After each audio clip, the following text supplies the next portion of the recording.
Welcome to the Author Advantage Series, a free 10-session course designed to help you succeed whether you're a first-time author or a New York Times bestseller. I'm Franklin, and I've been in the book business for over 25 years, having led marketing teams at some of the world's largest publishing houses. I started Amplify Marketing Services in 2019 to bring our experiences to a broader range of publishers and authors such as yourself. Over the last few years, we've worked with dozens of authors and with 28 different publishing houses. Those publishers encouraged us to make this video course, and they helped us refine it so that it would include everything that they wish their authors knew. This is session 3 in what we aim to be an interactive video course. We invite you to leave feedback and questions in the YouTube comments and also in a Facebook group that we started called Author Advantage Network. There's a link to that group in the description. Also, if you visit amplifymarketers.com/authors, you'll find a downloadable checklist specifically for this session today. There are chapters in the description of each of these 10 videos, so feel free to go through those and skip to the sections that are most pressing to you at that given time, and then you can come back and revisit the rest at your convenience. In our last session, session 2, we discussed that difficult decision of whether you should self-publish or work with a traditional publishing house. If you decided to go the traditional publishing route, you'll need a book proposal. Since publishers receive hundreds of unsolicited manuscripts every month, yours needs to stand out. But even if you decided to self-publish, there's still a lot of value in this session today, so I encourage you not to skip it. We're going to talk about things like what kind of a platform do you need to be a successful author, and how can you leverage that platform to market your book. We'll talk about what your responsibilities are during a book launch. And we'll cover things like the types of endorsements that you should pursue for your book. And those things are true whether you self-publish or work with a traditional publisher. So please stick with me and see what you can gain from this session. Before we go any further, I want to just talk briefly about literary agents. Should you get one? We're not really going to focus much on that subject other than just say that some publishers don't accept any unsolicited manuscripts. But an agent that has connections to the kinds of publishers who are actively publishing in your space might be able to gain you an ear within those publishing companies. They might be able to get your manuscript seen and reviewed. There is an advantage to having an agent, especially one with connections and a good track record with a particular publishing house that you want to work with. Author Jane Friedman has some excellent content to share with other authors on her site, janefriedman.com. In fact, Penguin Random House links to Jane Friedman's content on their author submissions page. So she is an authority on this subject, and I encourage you to visit her site and look through all of her content. One of her helpful articles is on how to find a literary agent. I'll put a link to that in the description. So if you're interested in exploring whether you should get an agent and how you can find one, I encourage you to read that article. All that I want to say here is that if you get a good agent with connections in your specific genre, the opportunities that they open up and the help that they'll give you in negotiating your contract terms will be worth the cost of their assistance. An agent isn't always necessary, but it can help. And this is where I would like you to weigh in and help one another in this author community. If you've worked with an agent and had success from that, or if you've had a bad experience with an agent and you want to share your story, please let others know what to look for and how to avoid what you went through. Likewise, if you had success working without an agent, we welcome you to contribute that as well. Again, this is supposed to be an interactive course where we communicate with each other and share our experiences in a way that benefits the entire author community. The rest of this session today is going to be broken out into 2 sections. First, the content of your proposal, and second, the formatting of your proposal. Let's start with the content. What does your book proposal need to contain in order to be effective? There are 4 primary points that your proposal needs to effectively communicate. You need to prove your platform, clarify your contribution, measure the market, and share your strategy. Those are the 4 components of a good book proposal, and we're going to unpack each of those 4 points, and then we'll work into the best type of formatting of that proposal to make sure that it gets read. It might be hard to believe, but the formatting of your proposal is just as important as the content in your proposal. So I encourage you not to skip past that part. I know you might think that that isn't as valuable, but there's a lot to learn in that section, so please stick with me. There is a logic to the order of these 4 points that all pertain to the content of your book proposal. The first is first because it's the most important. You need to prove your platform. If you can't establish that your platform is large enough to sell books, the rest of the 4 points in this content section and the entire formatting section of this session won't really matter. Even if you have a unique approach to the subject matter of your content, it's too much of a risk in the publisher's eyes to partner with an author who doesn't have a following large enough and engaged enough to buy their book. But don't assume that all that publishers care about is the number of social media followers that you have. There are other measurable ways to accurately quantify the size of your platform than just social media. Besides, publishers have been burnt on giving big advances to influencers who had a large social media following. That doesn't always translate to a book buying audience. I've seen this a few times with publishers. In one case, a publishing company went all in with a big advance on a first-time author whose large social media following was because of a video that went viral of them laughing hysterically. Yes, they had a lot of followers. They even got on morning talk shows and popular podcasts, but their audience wasn't interested in buying a book by that person. They were just entertained by their laughter. So publishers over the last few years have made a lot of mistakes in betting big on influencers solely based on their social media following. So it will be helpful for you to prove your platform in a number of nuanced ways, even if you have a large social following. Be accurate, don't inflate anything. They're going to see through that immediately if you do that. Instead, provide an honest assessment that's quantifiable and focuses on the areas in which you have a real following and a real influence. Now we're going to group dozens of different platforms into just 6 categories. Those categories include book sales, social media followers, subscribers, your website engagement, speaking engagements, and your personal connections. It's okay if you don't have a following in all 6 of these categories. It's just important that you think through these kind of things to be more thorough about your analysis of your influence that's quantifiable, outside of just the obvious thing, such as your social media followers. The first category that quantifies your platform is simply the sales of your previous books. Obviously, this is only true for those of you who have published before, but if you have, nothing will matter as much as this to the publisher. If you can accurately claim that you've sold thousands of units of a previously published book, whether it was self-published or traditionally published, that will be the best chance at getting the attention of a publishing house. That proves to the publisher more than anything else that you have an audience who will buy your book. You have a track record of success in selling content.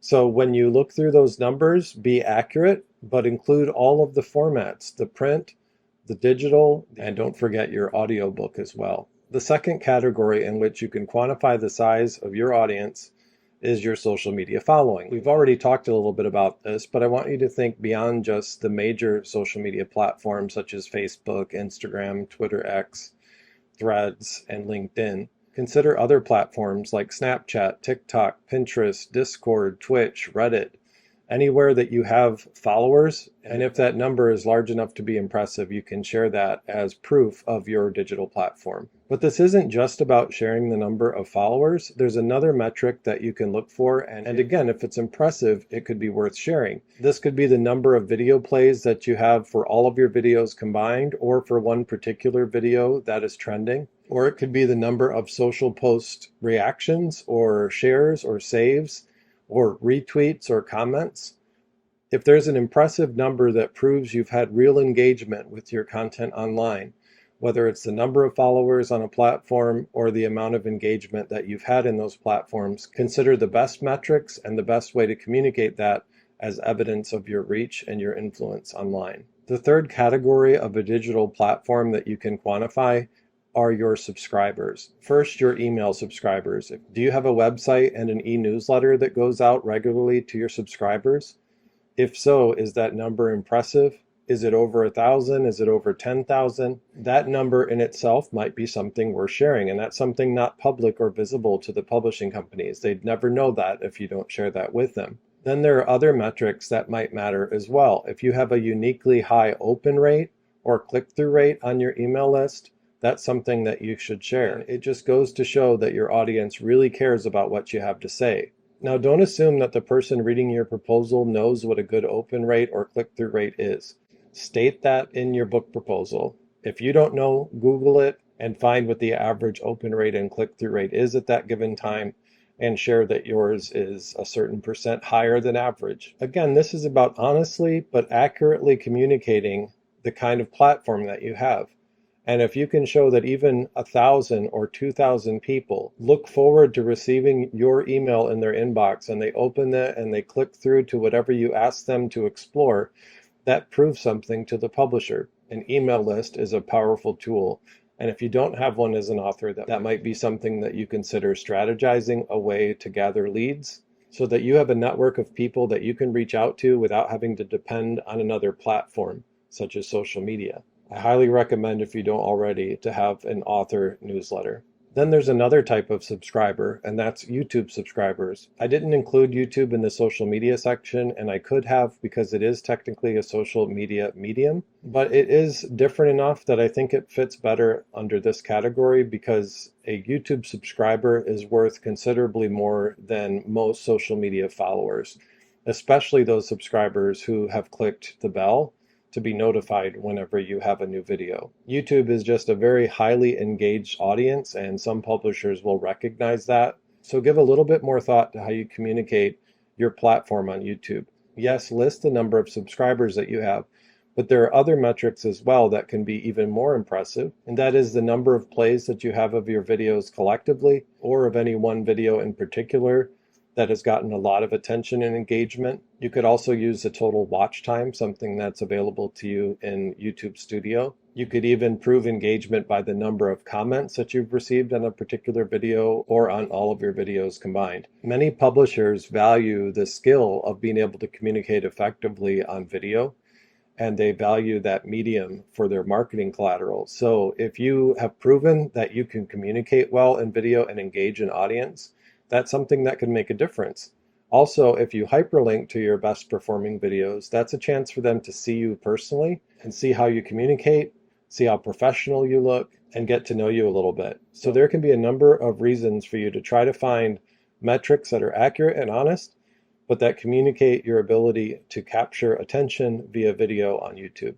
The fourth category in which you can quantify the size of your platform is through your website data. Using Google Analytics, find the numbers that are the most impressive. That could be the total number of users or sessions in a given month or a given year. It could be the pace at which your website traffic is growing currently. That metric alone might convince a publisher that your platform is growing and it's headed in the right direction.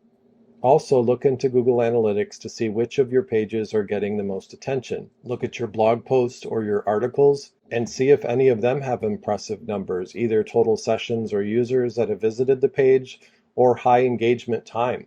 If the average engagement time on a particular page is over 4 or 5 minutes, that's way beyond the benchmarks, and that might be something in itself worthy of sharing. You could also use Google Search Console to figure out what searches on Google are leading to traffic to your site. And if you can establish that your content ranks in the top 5 or 10 for these high volume searches that are relevant to the content of your book, those are data points they might care about.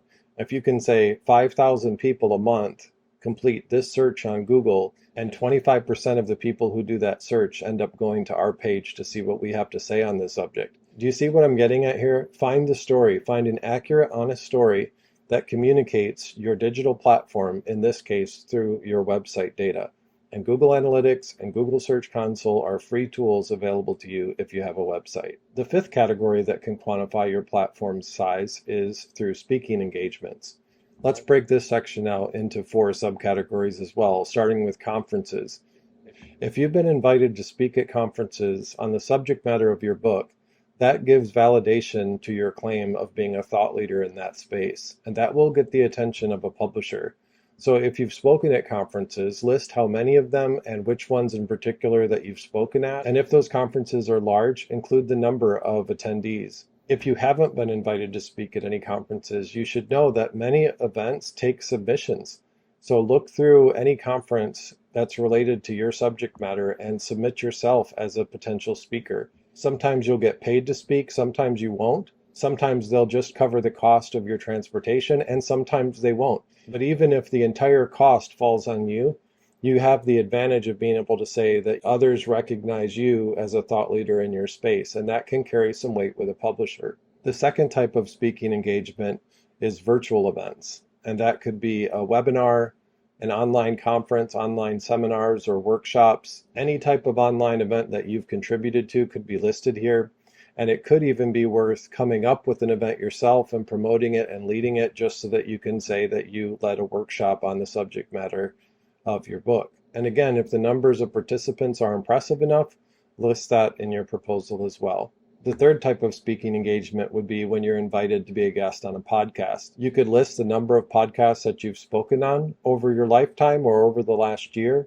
And if any of those podcasts have a large following, you could also include that data as well. The fourth and last type of speaking engagement is closely related to the third, and that's videos or vlogs. List the number of times YouTubers have invited you to be a guest on their channel. And if that YouTube channel is very popular, you could list those numbers, and you could list the number of plays that those videos received when you were on them. The sixth and last way that you can help quantify the size of your platform is through your connections. So even if you don't have a very large social media following, email list, a popular website, you haven't been invited onto many podcasts or vlogs, consider the strength of your network. Think through the connections that you have and how you can leverage them to build your platform and raise awareness of your content. Think through the kinds of people that you could solicit endorsements from. Or maybe there's a respected expert in your field that you have a mutual connection with that you could try to use to get you an introduction with them to request an endorsement for your book. So think through your connections in your network, but don't just think about the people in your network that have a large following. Also think about the people in your network who are associated with an organization that is well known. In many ways, the company name of an endorser can carry a lot of weight, both with the publisher and with readers. Somebody in your network might not have a following of their own at all, but they work for a recognized national brand and hold a position that matters in this space. You could list their name, and then after their name, you put where they're employed, and that can make a difference in your book proposal. So from the perspective of endorsers, I encourage you to think ahead about this. Think about who you could pursue an endorsement from, but if possible, try to secure some to put into your book proposal. Because if you can include what other people are saying about you and your expertise and your content, it can make such a difference. It can mean more than what you say about yourself and your content. So consider your network from the perspective of thinking of endorsements, but also think about your network and connection to people in the media industry. Do you have a connection with any podcasters or vloggers or influencers? They don't have to be a best friend, but have you had some correspondence with one before? If not, that could be something worth investing some time in doing. Find the people who have a current voice in your space and leave comments on their YouTube videos. You'll be surprised that many of those people read their comments and respond, and you can even start some dialogue and get familiar with them. And down the road, if you're authentic, you might even be able to ask if they'd be interested in having you on their podcast. So consider your connections, consider them from the perspective of endorsements and media opportunities. And if you analyze your network and connections and you come away thinking, I really don't have anybody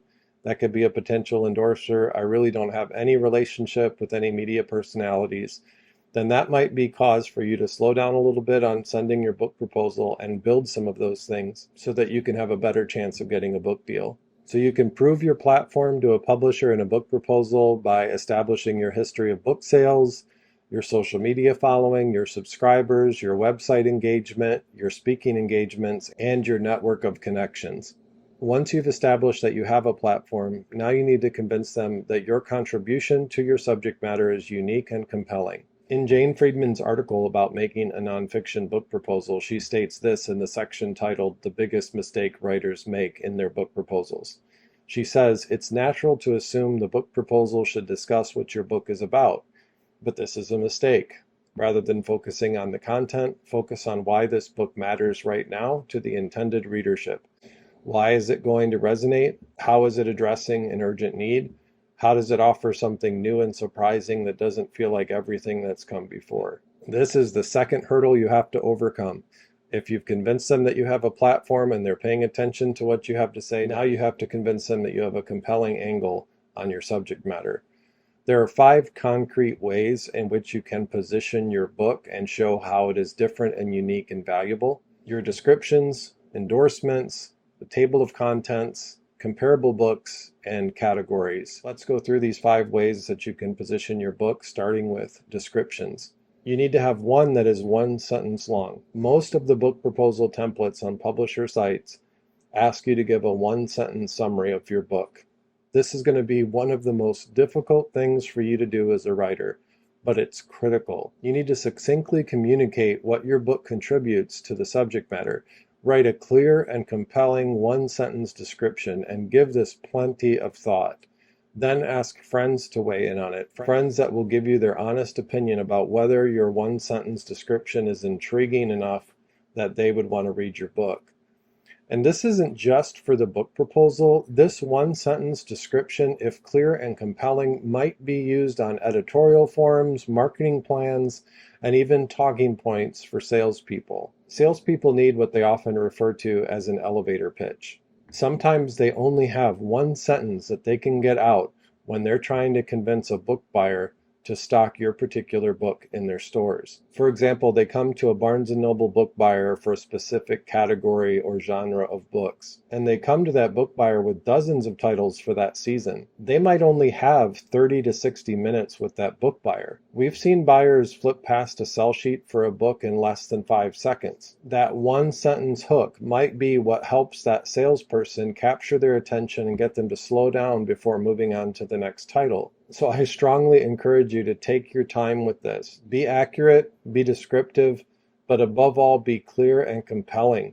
This is a sharp hook that might help you land your publishing book deal, but it also might be the same hook through which your publisher gets it placed prominently at large retail stores. Don't assume that this is something that publishers have to do, that they or their sales team or their marketing team will come up with that 1-sentence sharp hook that they can use.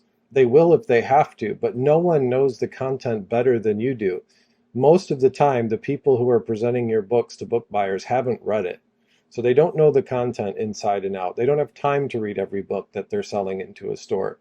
You're the most qualified person to do this because you're the closest one to it and you care more about it than anyone else. So make that 1-sentence sharp hook summary, and the time you take to do that and to refine it will pay off. In addition to a 1-sentence summary, most of the book proposal templates on publisher websites ask for a short paragraph. This is where you get to unpack your content a little bit, but again, be careful with your words. That 1-sentence summary is your sharp hook, but you need each of the words in that short paragraph to carry a lot of weight and to be compelling as well. So be very intentional about the way that you summarize your book. At Amplify Marketing Services, we've advertised tens of thousands of books on Amazon, and we do a lot of audits for our publishing partners. We audit their books and we audit their competitors' books. And the most common thing that we see that's not optimized on product detail pages is the description. This is really hard. We very rarely see a book description that's clear and compelling and that's formatted in a way that captures attention and converts a sale. So we've optimized hundreds of book descriptions for publishers, and it makes a big difference in their sales when we make those changes. I say all that to communicate that this isn't an easy thing to do, and it's really helpful to the publisher if you do this for them.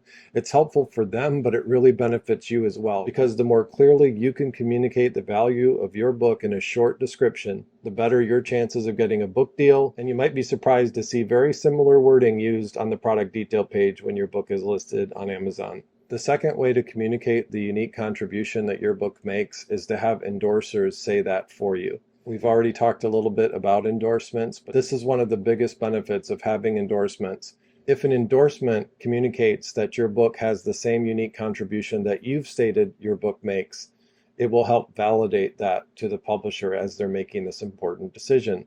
So again, as we work through these components of a book proposal and you realize, well, I don't have that yet, it might be worth stopping and slowing down. And in this case, slow down enough to get your book out there and to secure some endorsements. Because if you have those endorsements in your book proposal, you'll have a better chance of getting a book deal. Publishers often choose to put endorsements as the first words of a book's description, and that's because endorsements matter. People want to hear what others have to say about you and your book before they want to see what you have to say about yourself and your book. They trust other people's word more than your own. Even if the endorsers aren't well known, If they provide an endorsement that accurately positions your book in the same way that you want your publisher to understand it, then consider including that endorsement in your proposal. The third way to communicate the unique contribution that your book makes to its space is to put in a table of contents. This is also one of those requirements in the book proposal templates found on many publisher websites, so you will need to have it, but it would be wise for you to take some time and be intentional and thoughtful about this. Now, they're also going to ask for you to give a sample chapter, but since they've received hundreds of unsolicited manuscripts each month, they're not likely going to get to your sample chapter if you don't hook them with your one-sentence description, your one-paragraph description, and your table of contents. So give this some thought too. This is a chance for you to demonstrate your writing skill. Are the chapter headings clear and compelling? Are they clever? Are they witty? Are they intriguing? Does each chapter title draw you in and make you want to read its contents? Look at your table of contents differently. Don't just look at it as an outline of the contents of your book. Let it show your creativity. Let it communicate the value of your content. Are you starting to see that the book proposal is a much more complex document than your resume is for a job posting? You need to think through each of these things very intentionally. Carefully craft that one sentence description, that one paragraph description, and then fine-tune your table of contents so that it's intriguing, so that it shows a bit of your character and personality, and then results in the publisher continuing to look through your proposal instead of setting it aside and moving on to one of the other hundreds that wait for them to review. The fourth way that you can position your book in the market and explain the unique contribution that it makes is to list comparable books to yours. We recommend choosing 5 comparable books that are the best-selling books within the same category in which you've written. Make sure that you choose books that are truly comparable to yours. Avoid the temptation to go to some of the biggest household name best-selling books, especially if yours isn't very close to the same subject matter. Consider putting thumbnails of the book covers of each of those 5 comparable books in your book proposal, and that accomplishes a couple of things.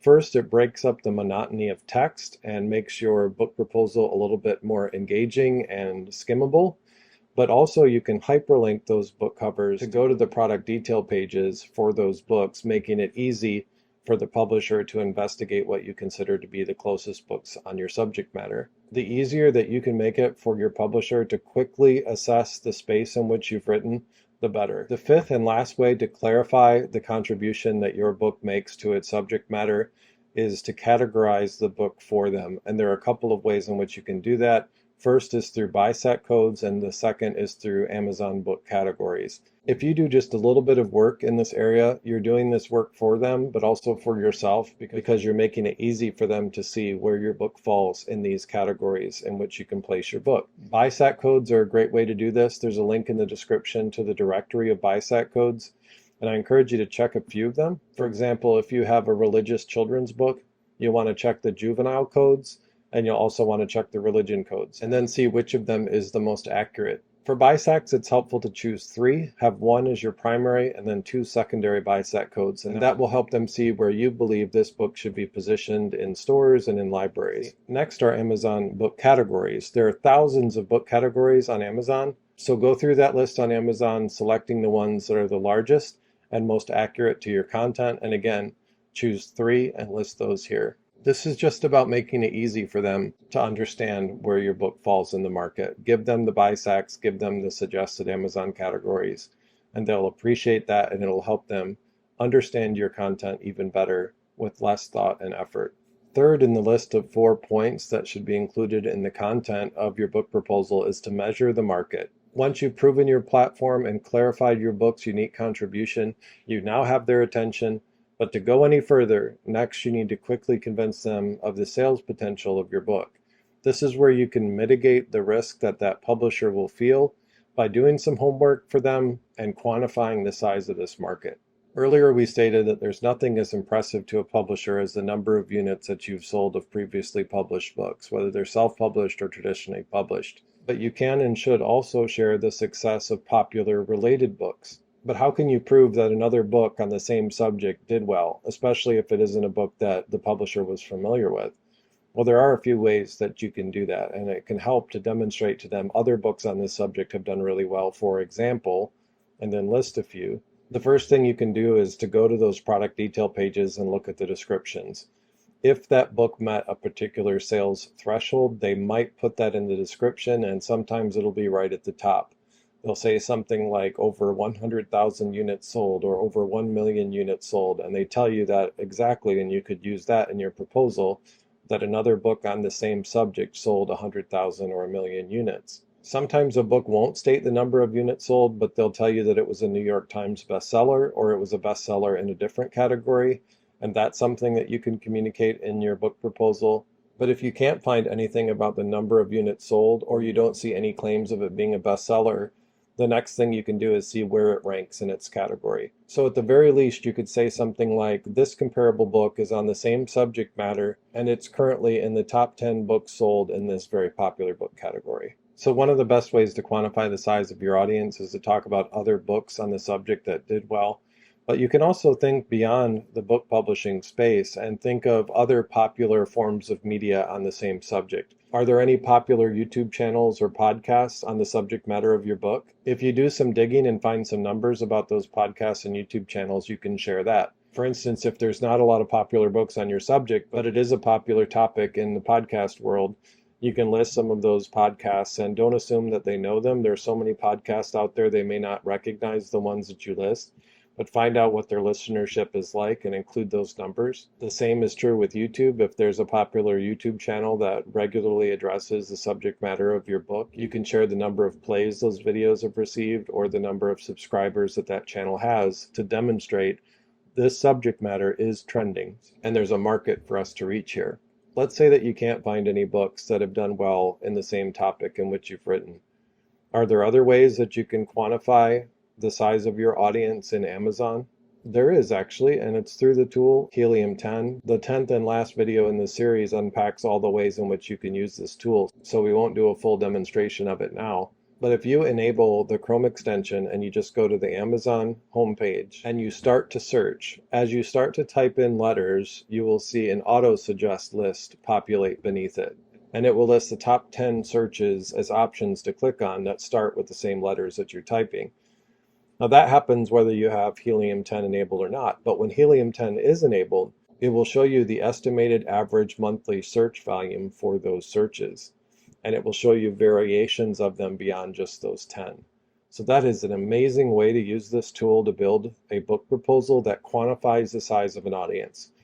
If you can't say that these particular books have sold really well on the same subject, the next best thing is to say there are 20,000 searches a month on Amazon for this type of content, and that will quantify the size of the potential market that you want to reach. And it's free and it's easy to use. I recommend that every author use Helium 10. And then there's some data outside of Amazon that can be convincing to a book publisher regarding quantifying the size of your audience, and that's the free Google Trends tool. It just maps out with a line graph the search volume over time for searches related to your book's content. So if you can demonstrate that there's a growing interest in your subject matter through Google searches on that topic, it's another way of showing this is something that people care about and the interest in it is increasing. I hope that you can see there are so many ways that you can use data to look at accurately and honestly the strength of your platform, the unique contribution of your content, and the sales potential of your content. And so don't just give up after one or two tries to come up with an impressive number. And don't just leave it vague and don't expect that the publisher is going to do that kind of research. Make it as easy as possible for them to see your platform, your content, and the potential market for your book. Do some digging, do some homework, come up with some numbers that are accurate, and put those within your book proposal. The fourth and last point in the content of your book proposal is to share your strategy. This is intentionally last in our list because if you haven't proven your platform, your offer to help promote the book won't be all that impressive. And if you don't have a unique contribution to your subject matter, or if you haven't convinced them that the size of the market is large enough to publish for, they're not likely going to get this far in your proposal anyway. So this is last, but it's certainly not least. If you've gotten them to go this far in your book proposal, the next thing they're going to need to know is what you're willing and able to do to help promote your book, especially during the book launch period.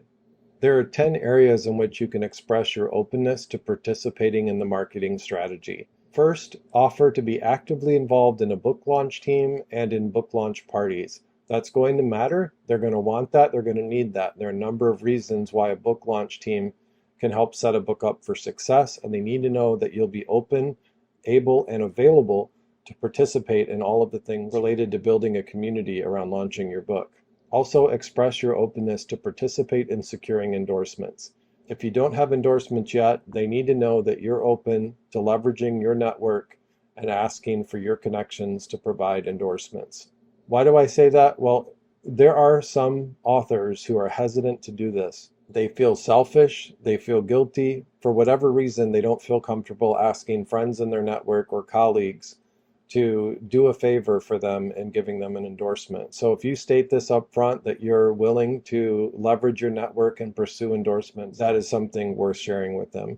Also, express your openness to using your social media presence to promote your book. This might sound obvious, but again, for the same reason that some feel awkward about asking their colleagues and friends for an endorsement, there are authors who are awkward about sharing their book on social media. They feel like it's being salesy or pushy.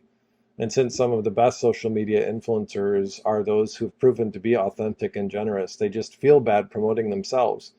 But if you can state that up front, you're willing to dedicate your social media presence during the launch window to pushing this book multiple times a week in different ways that don't just look salesy. There are a number of ways you can do that with authentic generosity, still providing value to your followers as you invite them to explore this book, but it's important that the publisher know you're open to doing that. If you have a website, you can express your openness to using your web presence to promote the book. Once again, this is an area that some authors resist. For one reason or another, they don't want their website cluttered with ads for their book. And it can be done in a way that isn't cluttered. It can be done tastefully. But you do need to express your openness and willingness to use your website to raise awareness of your book during the launch window. They're taking all the risk in printing your book, so they need to know that you're going to do your part in raising awareness of it on your social platforms and on your website. You can also tell them that you're open to doing book signing events. It could even help to list the bookstores in your area that might be open to having a book signing. If you have an email newsletter, make sure that you let them know you're willing to leverage that by emailing them to notify them of your new book. Let them know that you're willing to reach out to local stores to ask them to carry your book. Did you know that some authors have been able to convince Costco stores in their area to hold a book signing event? I've participated in a few of those myself over the years. So it can happen. And if you tell them up front you're willing to go to all the stores that carry books in your area and offer to do a book signing if they'd carry your book, that can mean something to a publisher. This next one is a really big one. This is one that multiple publishing partners of ours asked us to include in this training. They want to know that you as an author will encourage readers to leave reviews. The more reviews that your book can get as quickly as possible, the better it will do. That is true because of the algorithm that Amazon uses, but it's also true because of human behavior. It's the social proof that someone needs to know this must be a good book if 100 people have already reviewed it and it's only been out for a month.